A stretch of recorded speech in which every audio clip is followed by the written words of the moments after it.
Bonjour à tous et bienvenue dans cette nouvelle vidéo review. Aujourd'hui on va se faire un petit PA. On va s'attaquer à un 1911 auto-ordnance. Alors, la boîte tout à fait classique, ça nous vient de chez Cybergun. Alors voilà, c'est une boîte simple, type Cybergun, avec le logo du fabricant, Cybergun sur le dessus, les explications de sécurité derrière comme d'habitude, rien de très foufou. Et la petite étiquette qui nous présente la réplique qu'on a dans la boîte. Il s'agit donc du 1911 Squadron. Une réplique qui est fort sympathique, vous allez voir. Dans la boîte, nous trouverons un manuel d'utilisation d'une réplique à gaz, on connaît tous. Le manuel Cybergun. On va regarder ça tout de suite, toujours bien présenté, papier glacé. Explication du fonctionnement de chargeur CO2, fonctionnement du chargeur gaz, oui, on va y revenir après, vous allez voir, c'est plutôt sympa. Démontage, entretien, réglage du hop-up. Pas de vue éclatée, malheureusement. Il n'y a pas de plomb éclaté par contre dans ce manuel, dommage. La réplique nous est livrée dans une boîte type boîte à œufs, avec un emballage en plastique, et c'est tout, il n'y a rien d'autre. Et voilà donc le 1911. Vous voyez, il est très joli. Moi perso, je l'adore. Bien, on va commencer tout de suite par le 1911. Voilà, je vous la montre un petit peu de long en large. Au niveau finition, très joli, très belle finition. Très sympa. Et on va commencer par l'historique de l'arme réelle, comme d'habitude maintenant. Le M1911, aussi appelé Colt 45, est un pistolet semi-automatique à platine simple action, avec un chargement par recul. Il a été le pistolet des forces armées des États-Unis pendant 74 ans, de 1911 à 1985. Autant dire qu'il avait une belle carrière. Les modèles civils et la plupart des modèles livrés aux forces américaines étaient fabriqués par la Colt Patent Firearm Manufacturing Company, située à Hartford, dans le Connecticut. Le M1911 est une des rares armes à avoir été utilisée massivement lors des deux guerres mondiales. Conçu par John Moss Browning, le pistolet est adopté le 28 mars 1911 par l'US Ordnance Department et commence à être fabriqué le 28 décembre. Le modèle M1911 était l'arme d'ordonnance de l'armée américaine pendant la première guerre mondiale. Il est alors fabriqué par la Colt Patent Firearms Manufacturing Company, la Remington UMC, la Springfield Armory et la North American Arms Company. Particulièrement robuste et fiable dès sa première version, il est modernisé en 1926, devenant le M1911A1. Durant la Seconde Guerre mondiale, les fabricants du modèle M1911A1 sont, avec Colt, de 421 807 unités de 1939 à 1945. À partir de 1941, la Singer Manufacturing Company 500 unités en 1940. La Union Switch et Signal 55 000 en 1943. La Remington Rent Inc., qui fut le premier producteur, 877 751 unités, Et la Ithaca Gun Company, 350 467 unités. Ce qui fait beaucoup de 1911 sur le marché, vous me l'accorderez. Très populaire, on le voit dans de nombreux films, nombreux jeux vidéo. C'est l'arme de poing que je préfère le plus, c'est le 1911. Moi je l'ai marqué tout jeune dans la série Band of Brothers. Vous savez, la série sur les parachutistes de la Seconde Guerre mondiale. Et oui, c'est une arme qui a fait son temps, elle a participé à la Première et la Seconde Guerre mondiale, donc forcément, elle est très connue médiatiquement. Voilà pour ce qui concerne l'historique de l'arme réelle. Quant à nous, on va s'attaquer à ce modèle. Donc, il est fabriqué par AW Custom pour Cybergun. Et la petite particularité de ce 1911, outre son aspect extérieur, c'est qu'il fonctionne à chargeur gaz ou CO2, parce qu'on voit ici et ici qu'on dispose d'un nozzle rouge. Donc vous pourrez jouer au CO2 ou au gaz avec cette réplique, et ça c'est plutôt bon. Eh bien on va commencer par les marquages, comme d'habitude. On a de très beaux marquages. Ou plutôt une peinture, j'ai envie de vous dire.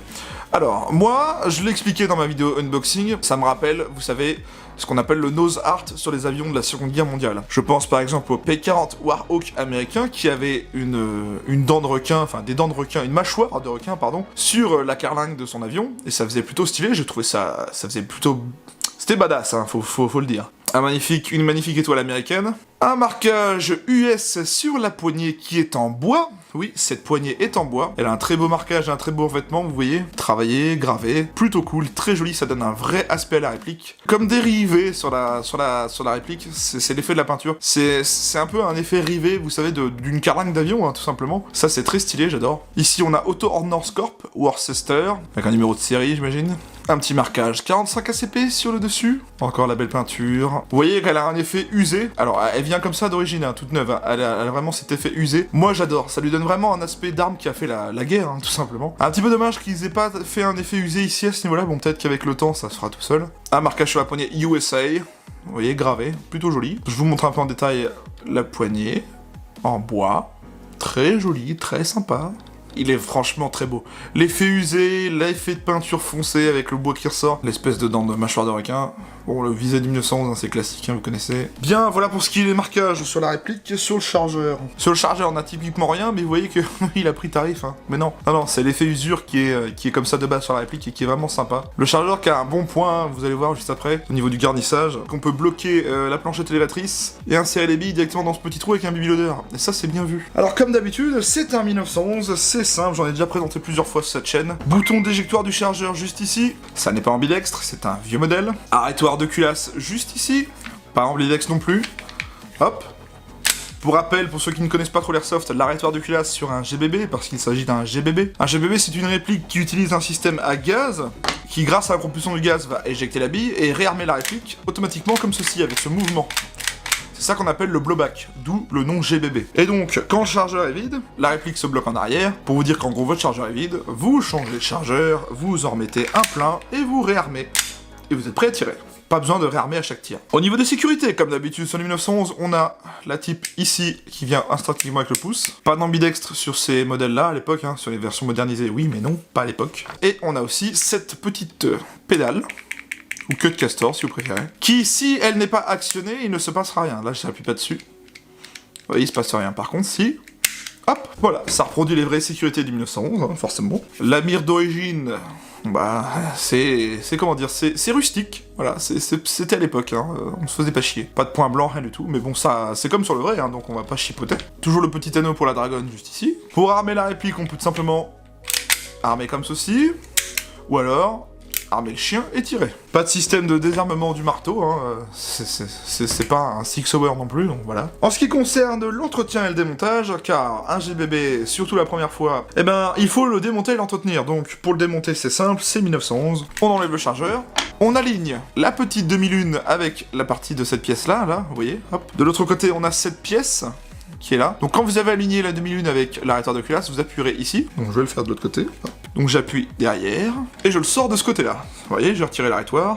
Là, on peut relâcher la culasse doucement, et la tirer vers l'avant. Oh, bah, voilà, c'est un petit peu ce que je voulais vous dire. Le ressort de rappel n'est pas maintenu dans cette réplique, donc faites attention quand vous le démontez, parce qu'il a tendance à se barrer assez facilement. Donc pour le coup, voilà le ressort de rappel. Donc là, on a la mécanique interne, on y voit le nozzle rouge. C'est aussi ici qu'on réglera notre hop-up, avec la petite molette juste ici. Donc à gauche, vous enlevez de l'effet hop-up, à droite, vous montez de l'effet hop-up. Pour continuer le démontage approfondi, on peut retirer cette pièce. On peut tourner d'un quart de tour celle-ci, la retirer, et on fait glisser la partie canon. Et voilà, on a la partie nozzle qu'on peut graisser juste ici. Très important à graisser, moi je l'ai déjà fait, hein. Faut graisser là-dedans, hop. Alors nous on l'a fait parce que la première fois le nozzle ne revenait pas tout seul, hein, tellement qu'il était sec. Et vous voyez qu'on peut lubrifier à l'intérieur, enlever la graisse. Là on a la partie basse de la mécanique interne, avec le marteau. Pour remonter, on fait l'effet inverse, hein. On met tout à l'envers. Comme je vous le disais, le ressort de rappel, il est maintenu que comme ça, hein. Donc il faut vraiment faire attention quand on le remet, vous voyez il a tendance à vouloir se barrer. Hop, on fait glisser, on réaligne la demi-lune avec l'arrêteur de culasse, comme ceci, hop, on appuie, et on relâche. Et là... elle est remontée. Les 1911, c'est vraiment ce qu'il y a de plus simple au démontage. C'est comme les Glock, c'est très rapide. Je vais maintenant vous parler des specs techniques de la réplique. Alors, on a les répliques de petits gaz ou CO2. De marque Cybergun est fabriquée par AW Custom. Annoncée à 1 joule, soit 327 FPS à la 0,20, on verra ça au test chronique. Construite full métal et bois. Elle pèse 700 grammes, plutôt léger pour un 1911 pour le coup. Elle a une longueur de 210 mm, un système blowback. Elle fonctionne au calibre 6 mm. C'est un mode de tir semi-automatique. Le hop-up est ajustable. La longueur du canon interne est de 130 mm et son diamètre est de 6,05. La capacité du chargeur d'origine est de 15 billes. Elle dispose d'un filetage pour le canon, je vous montrerai ça après. Vous voyez qu'elle est un petit peu filetée au niveau du canon. Alors par contre, il vous faudra un adaptateur pour tout simplement y mettre un silencieux, hein, si vous avez envie d'y mettre un silencieux. C'est les mêmes adaptateurs qu'on trouve dans les 1911 Railgun et de la série Cybergun générale. Hein. 12 mm anti-horaire qui ressort en 14 mm anti-horaire. Bien, bah on va faire le tour de la réplique, hein. Ça a été plutôt rapide, hein. C'est un 1911, on n'a pas grand chose à dire dessus. Je vous retrouve pour le test de tir et le test chronique et on se retrouve juste après.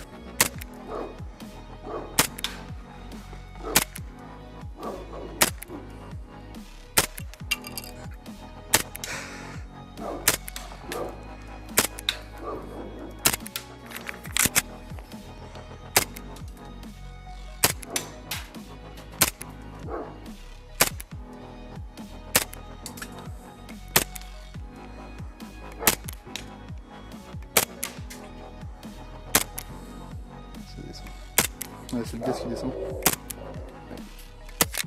Test de tir du 911 auto-ordnance. Je suis en 0,20 en gaz 140 PSI, 145 pardon, de power.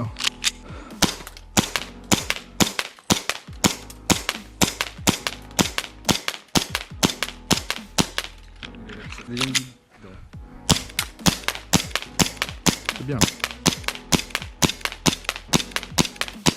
Oh si, il est pas mal.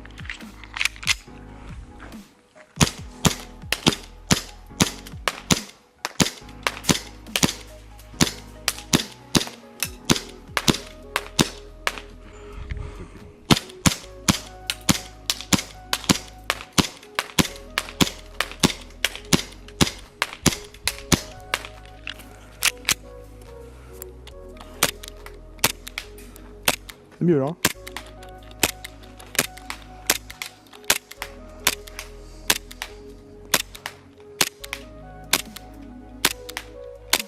Bien, on se retrouve après le test de tir de ce 1911. Alors écoutez, je suis assez étonné. Je m'attendais pas à un truc aussi performant, pour vous dire. Lorsque je l'ai essayé, j'étais un petit peu dubitatif, mais pourtant, en fait, les précisions sont bien là. Il suffit de bien régler votre hop-up et vous aurez des performances plus que remarquables. Je trouve que de loin, ça part assez droit quand même. Bon, c'est pas un marui, mais je dirais pas qu'on y est presque, mais c'est pas mal. J'ai vu des PA bien pire que ça. Je pense par exemple à mon 1911 KWC, ben lui à côté, c'est un peu de la merde. Pour vous dire, clairement. En ce qui concerne l'aspect extérieur de la réplique, je suis amoureux. J'adore l'aspect extérieur. J'adore la peinture un petit peu type Nose Art, la couleur foncée avec l'effet rivé sur la culasse. Enfin, bien évidemment, les plaquettes bois qui donnent un bel effet. Vous voyez une peinture foncée avec des plaquettes en bois, ça ressort vraiment bien, c'est très joli. En tout cas, tout ça pour vous dire que la réplique, eh bien, je suis étonné. Ça marche très bien. Il n'y a pas de souci là-dessus, c'est très bon, c'est fonctionnel. Il y a un bon kick.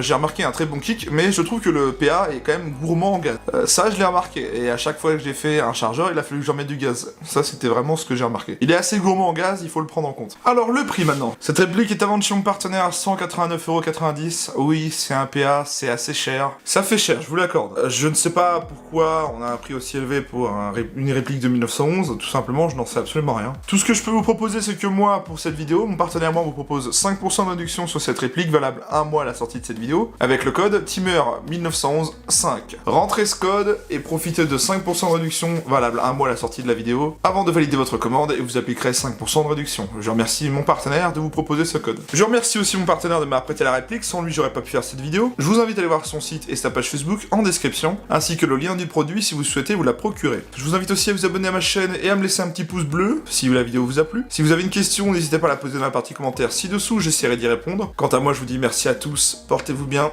et à la prochaine.